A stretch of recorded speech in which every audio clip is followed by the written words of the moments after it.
Save kami, save kami.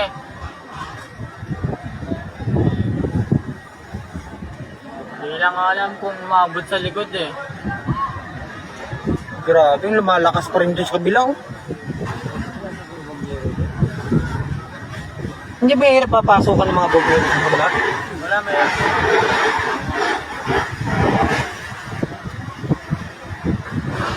Pabrika yan, yung malaking warehouse. Ah, pabrika yan? Ay, mga ko. Ang warehouse? Pero parang puro simentado rin yan, eh, no? Lahat. Iba lang kahoy dyan. Pero mga bahay-bahay lang ito ng mga simpleng tao. Paano sila makalabas? Ganyan, may dami.